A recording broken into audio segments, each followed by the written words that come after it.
El documental, la verdad es que se engloba dentro de una campaña más ambiciosa que iniciamos ya a primeros de 2022 en la Fundación, que tiene como objetivo principal explicarle a la sociedad española y a las administraciones públicas y a los responsables políticos de nuestro país, así como a los medios de comunicación, que la inmigración es positiva para cualquier sociedad, para su avance, para su desarrollo y que, por lo tanto, todas estas narrativas que estábamos viendo que estaban surgiendo a raíz de todos estos movimientos que polarizan el debate público de la extrema izquierda y de la extrema derecha, que a la postre al final vienen siendo lo mismo, dos caras de una misma moneda, que es el autoritarismo o el colectivismo totalitario, si lo queremos llamar, pues atacaban a los grupos de los inmigrantes.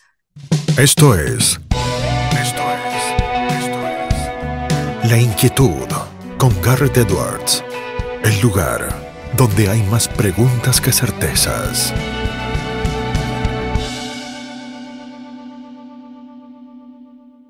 Damos vuelta de página aquí en La Inquietud por CNN Radio Rosario. Tenemos un enorme honor, placer y privilegio. Ella es una líder libertaria española de origen rumano. Es presidenta del patronato de la Fundación para el Avance de la Libertad, Fundalib, un think tank libertario de España.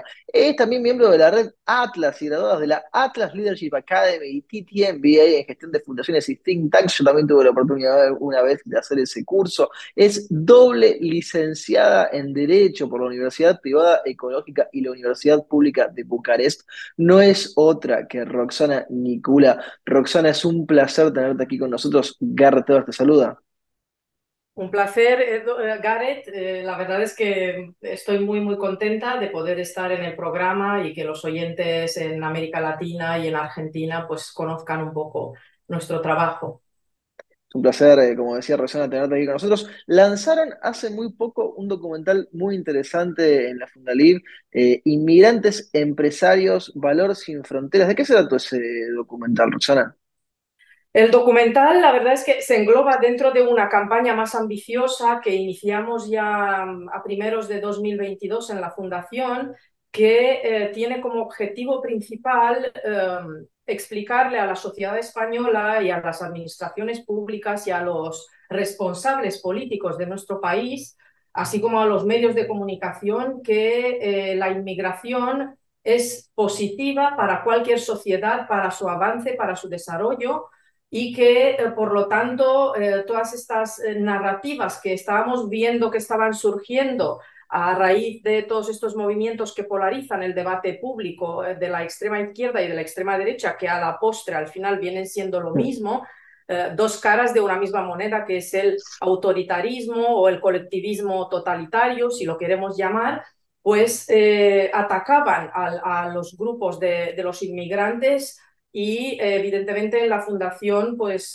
nos pusimos manos a la obra para desmontar, además con datos muy sólidos, que eso no es así, que lejos de la verdad, la realidad es que los inmigrantes en España son una fuerza muy positiva para la economía, para el pluralismo cultural, social de nuestra sociedad.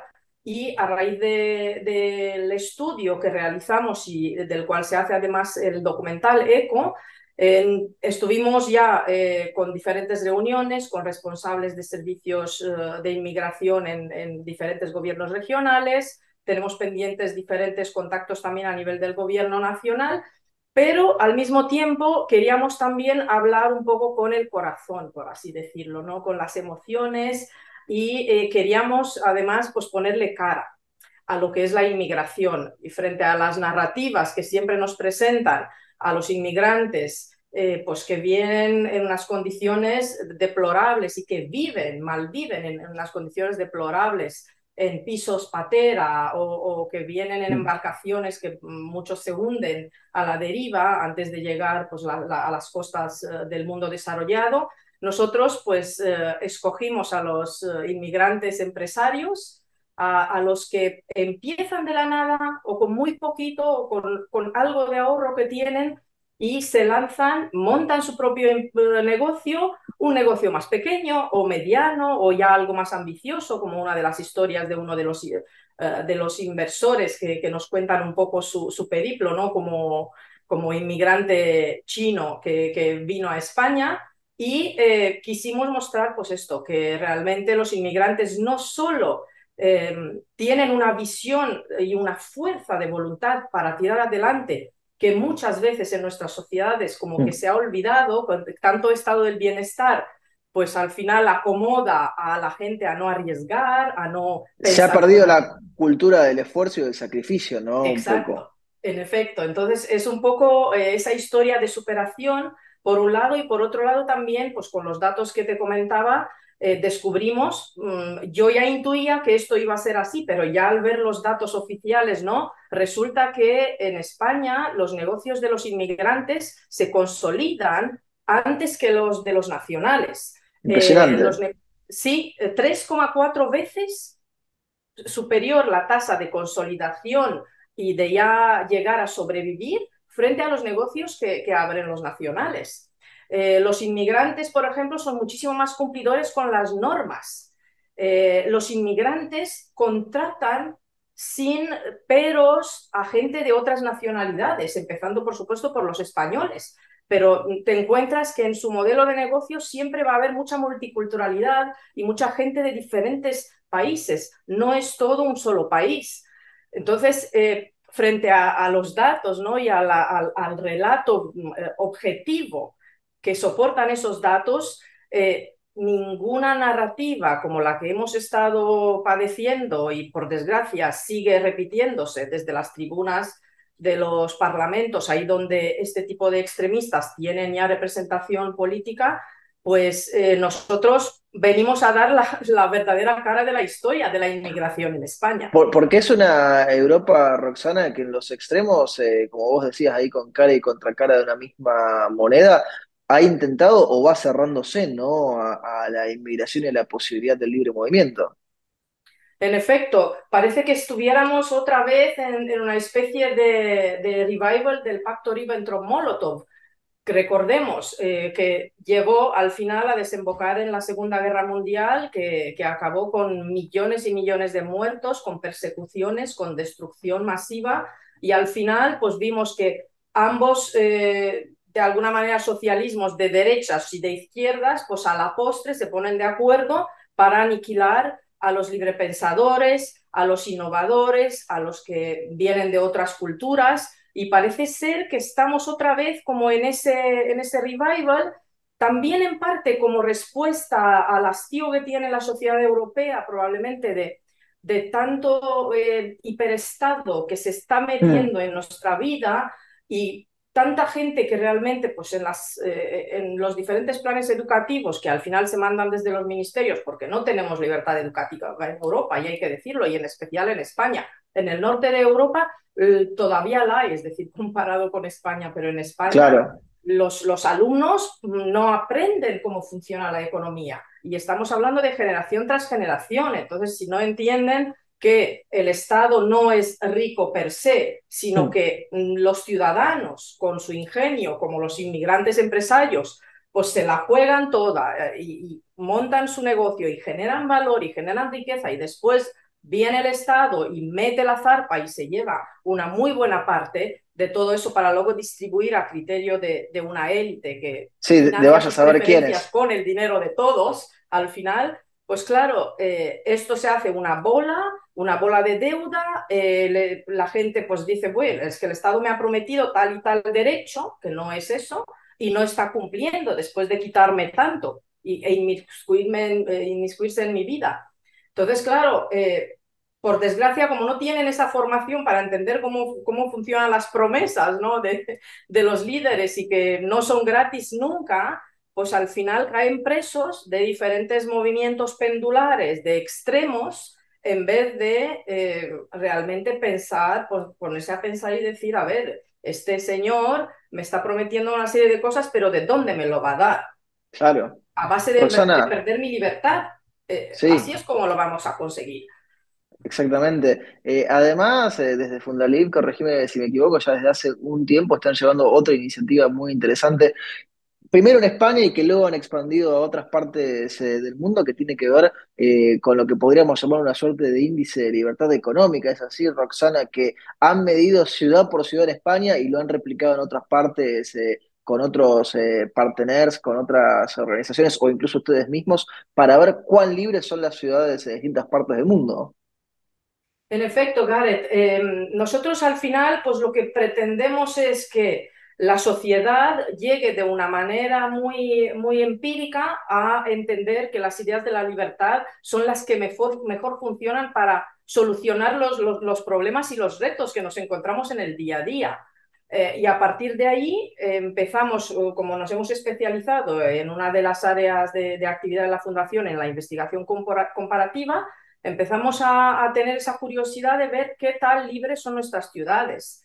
Y nos encontramos que, claro, al cabo de ya del quinto año de realizar este índice de libertad económica de las ciudades españolas, que además llegó a ser premiado en la edición de 2019 del Premio de la Libertad en Europa, del Liberty Awards de Atlas Network, al final nos dimos cuenta que era una herramienta muy útil para explicarles a los liberales, libertarios y a los no liberales y libertarios por qué la libertad funciona. Y eso nos ha permitido reunirnos y ayudar a los ayuntamientos de diferentes ciudades independientemente de su color político. Así que nos encontramos con gente que, con alcaldes y vicealcaldesas que son más bien de centro derecha, que están aplicando nuestras políticas, pero también con alcaldes que son más de centro izquierda, más regionalistas a veces, que están entendiendo que es que la libertad les reporta el beneficio para su municipio y aplican un poco las recetas de este índice. A raíz de eso, nosotros, claro, como al final pues también nos sentimos muy próximos a América Latina y consideramos que desde la independencia absoluta y el respeto a digamos, a las sociedades latinoamericanas, siempre hemos tenido ese afán de tratar de colaborar con la gente y con las instituciones en América Latina, y si este producto ha dado tan buen resultado en la sociedad que al final tiene cierto parecido con las sociedades en América Latina, pues Claro. hemos pensado que quizás sea muy interesante que esta herramienta de medición pues se replique ahí. Y hemos empezado en Colombia, que ya está estos días al caer, la publicación de la primera edición del índice en Colombia. Probablemente pues en breve también esperemos que en Argentina. Sabemos que también en Chile hay algunos colegas libertarios que están ya analizando el proyecto, y tenemos la esperanza de que en el Liberty Forum quizás de Uruguay de 2023 pues podamos estar para unar más esfuerzos con otras instituciones latinoamericanas y tratar de replicar este índice que la verdad es que tan buenos resultados está dando en otros sitios de América Latina. Muy interesante todo esto que nos contabas. Roxana, recién decías además algo con lo que estoy muy de acuerdo, con esto de los parecidos que uno muchas veces siente entre Latinoamérica y particularmente entre España, no digo tampoco nada demasiado novedoso. Por eso te pregunto, ¿cómo estás viendo a la Argentina a la distancia en este fin de 2022? Pues la verdad es que la estoy viendo muy preocupante. Teniendo en cuenta que, claro, mi experiencia, por desgracia o por fortuna, me permite muchas veces anteponer varios movimientos, como en una partida de ajedrez, de hacia dónde se puede ir un país y si va a la deriva de regímenes autoritarios, ya en muchos casos, como pasó en el caso de Venezuela, ya directamente totalitario y dictatorial. Pues obviamente lo que está ocurriendo ahora en Argentina no es nada positivo. Eh, Realmente yo no, como liberal, como libertaria, no me siento para nada identificada con lo que está pasando Hmm. con el movimiento de Javier Milei y con su asociación con determinados reaccionarios y determinados políticos muy significados de alguna manera con la junta militar, con otro tipo de deportes que son totalmente Mm. antiliberales y antilibertarios. Y por otro lado, estamos viendo que, es decir, la sociedad argentina no tiene dónde elegir, porque por un lado o se Claro. queda con el populismo de corte socialista que tienen ahora, o peor aún, con Cristina Kirchner, que amenaza con volver con mucha fuerza, o se queda con el autoritarismo y esta mezcla que ha intentado hacer Javier Milei con esta gente de extrema derecha que nada representa las ideas de la libertad. Es muy interesante eso que decís, Roxana, porque entiendo que no debe ser solamente un fenómeno argentino, sino que se debe estar replicando en otras partes. Esto de la gente que se hace llamar liberal, pero en el fondo parece no serlo, ¿no? Totalmente, es verdad. De hecho, tenemos que tener en cuenta que también este tipo de movimientos están inflados artificialmente. Tienen muchos fondos detrás, tienen fondos que vienen de España, pero en realidad no vienen de España, que vienen de la Hungría de Víctor Orbán, porque Mm. aquí el gobierno autoritario de Víctor Orbán, el delfín de Putin, de alguna manera, del dictador de Rusia que ha decidido invadir y matar a un montón de gente inocente en el país vecino, pues se ha dedicado en los últimos 25 años a comprar instituciones, voluntades políticas en Europa y en todo el mundo. Simplemente con el único fin de desestabilizar, de generar polarización y de generar ese cuestionamiento de las instituciones sólidas de la democracia liberal, que garantiza los derechos fundamentales de las personas y el funcionamiento normal de una sociedad moderna. Entonces, que no nos engañemos, movimientos de extrema derecha que ahora se hacen pasar o compran parte de algún líder carismático que se hacía antes llamar libertario, pero que realmente pues no está No lo es. demostrado que no ha abrazado Sí. de verdad y no cree en un mercado libre y en un Estado de Derecho democrático liberal, pues obviamente a nosotros nos preocupa mucho y sabemos Ahí que entran, Roxana, fenómenos como el de Meloni en Italia, por ejemplo, por poner un caso. sí, y que no olvidemos que su socio de gobierno, cuyo ministro de Asuntos Exteriores, pues es una persona muy significada y muy próxima al gobierno de Vladimir Putin, pues directamente han reconocido y se ha sabido que han recibido muchísima financiación de las estructuras de Putin, de los Mm. oligarcas. En nuestro caso, volviendo a casa a España y a Argentina, por la parte que les toca, no olvidemos que la Fundación de Disenso, que es esta formación totalitaria de extrema derecha llamada Vox, que es el socio, por así decirlo, del señor Milei y de su movimiento, Bueno, pues estuvieron hace tienen por... poco juntos en España, estas personas que estamos diciendo, Milei, Vox y Meloni, ¿no? Exacto, o sea, son todos parte del mismo movimiento, un movimiento totalmente populista, autoritario, que si llega realmente a tener poder, nos va a pasar como pasó en su momento con Hitler o como pasó en su momento con Hugo Chávez, que sí que llegaron a través de las urnas y al final derrocaron las urnas y el sistema de valores democráticos y se hicieron con el poder autoritario. No nos engañemos, eso es lo que nos espera porque esta gente están en una cruzada y de hecho cuando hablas con ellos te das cuenta que no son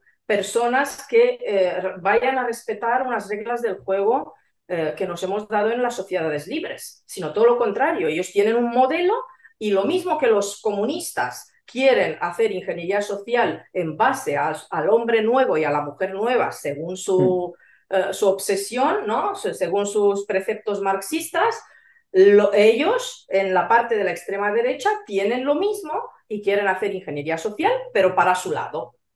El caso es que perdemos en ambos escenarios, perdemos las personas que queremos Sí, vivir y queremos hacer nuestra vida, que son la que queremos mayoría en la vivir sociedad. libremente, sin molestar a los demás y sin ser Exacto. molestados. Roxana, me queda una pregunta más en esta charla de hoy. que es una que usamos para cerrar, que se la hacemos absolutamente a todos nuestros entrevistados aquí en el programa, porque el programa se llama La Inquietud y el nombre es un juego de palabras. ¿Qué inquieta a Roxana Nicula? Pues me inquieta el retroceso en el ámbito de todas las libertades que estamos viendo en América Latina, que estamos viendo en Europa y que no hacemos más que notar, según incluso el propio Índice Mundial de Libertad Humana que está publicando todos los años el Cato Institute. Me inquieta el que la gente no aprenda de los errores del pasado, que parece que hemos olvidado toda la sangre que se ha derramado en nuestros dos continentes y no aprenden. Nosotros los liberales, los libertarios aprendemos, pero todavía somos una minoría. Lo que pasa es que yo creo que estas inquietudes cada vez las empiezan a tener más personas y eso va a hacer que nuestro movimiento pues tenga esa ventana de Overton para empezar a difundir las ideas de la libertad de una manera muchísimo más masiva en nuestras sociedades. Y esa es un poco la otra cara, ¿no?, de la inquietud, la parte positiva de lo que yo quiero transmitir y por lo que estoy luchando, el que al final la libertad va a prevalecer, porque en términos históricos la gente de la mente, la gente liberal, va a ganar la batalla. Roxana, te agradecemos muchísimo el tiempo que te has tomado para charlar con nosotros y con nuestra audiencia y te mandamos un fuerte abrazo. Un fuerte abrazo para ti y para todos los oyentes. Teníamos a Roxana Nicula aquí en La Inquietud por CNN Radio Rosario. Esto fue La Inquietud con Garrett Edwards. Síguenos en redes sociales y en www.edwards.com.ar.